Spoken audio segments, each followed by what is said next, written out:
ఆంధ్రప్రదేశ్ మంత్రివర్గ సమావేశంలో కీలక అంశాలు చర్చకు వచ్చాయి. మంత్రివర్గ భేటీ ముగిశాక రాజకీయ అంశాలు చర్చించిన ముఖ్యమంత్రి చంద్రబాబు. మంత్రుల పనితీరుపై మంత్రుల భేటీలో సీఎం చంద్రబాబు ప్రస్తావించారు. 100 రోజుల తర్వాత మంత్రులకు ప్రోగ్రెస్ రిపోర్ట్ ఇస్తానన్న సీఎం చంద్రబాబు. జనసేన మంత్రుల రిపోర్ట్ పవన్ కళ్యాణ్కు అందచేస్తామని సీఎం చెప్పారు. కొందరు మంత్రులు, ఎమ్మెల్యేలు వివాదాస్పదంగా వ్యవహరించడంపై చంద్రబాబు ఆగ్రహం వ్యక్తం చేశారు. కొందరు చేసే తప్పిదాల వల్ల ప్రభుత్వానికి చెడ్డపేరు వస్తోందని మండిపడ్డారు. కుటుంబ సభ్యుల ప్రవర్తన మితిమీరకుండా చూసుకోవాల్సిన బాధ్యత మంత్రులు, ఎమ్మెల్యేలదని చంద్రబాబు స్పష్టం చేశారు. ఒకరిద్దరు చేసే తప్పిదాల వల్ల ప్రభుత్వం చేసే మంచంతా పోయి, నేతల తీరే హైలైట్ అవుతోందన్న సీఎం సీరియస్ అయ్యారు. గత ప్రభుత్వం మాయ చేయడానికే రివర్స్ టెండరింగ్ విధానం ప్రవేశపెట్టిందని మంత్రులు అభిప్రాయపడ్డారు. గత ప్రభుత్వంలో సుమారు 40 ప్రాజెక్టులకు సింగిల్ టెండర్ పడిందని, ఇంకేం రివర్స్ టెండరింగ్ విధానం అంటూ అమాత్యుల మధ్య చర్చ జరిగింది. సీవీసీ గైడ్ లైన్స్ ప్రకారం టెండర్ల ప్రక్రియ జరిపించాలని సూచన చేశారు.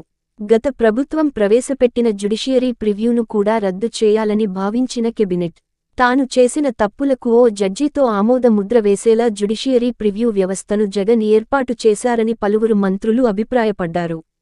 వచ్చే అసెంబ్లీ సమావేశాల్లో జ్యుడిషియరీ ప్రివ్యూను రద్దు చేసేలా చూడాలని పలువురు మంత్రులు కోరారు. ఇప్పుడిప్పుడే ఇసుక పాలసీ స్ట్రీమ్ లైన్లో పడుతోందని చంద్రబాబు అన్నారు. టైమింగ్స్ లేకుండా డే అండ్ నైట్ ఇసుక సరఫరాకి అవకాశం కల్పిస్తే స్టాక్ పాయింట్ల వద్ద లారీల రద్దీ తగ్గుతుందని మంత్రి రామనాయుడు అన్నారు.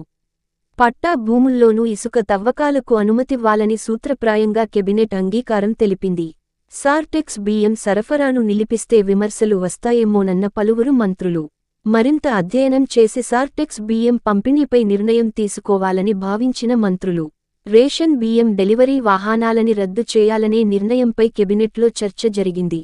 వాహనాలకు బ్యాంక్ లింకేజీ ఉన్నట్టు చెప్పిన అధికారులు, రేషన్ బియ్యం డెలివరీ వాహనాల వల్ల ఎలాంటి ఉపయోగం లేదన్న పయ్యావుల కేశవ్, బ్యాంక్ లింకేజీ ఉన్నందున ఎదురయ్యే సాంకేతిక ఇబ్బందులు, వాటిని ఏ విధంగా వినియోగించుకోవాలనే అంశంపై మరింత చర్చించి నిర్ణయం తీసుకుందామన్న సీఎం చంద్రబాబు అన్నారు.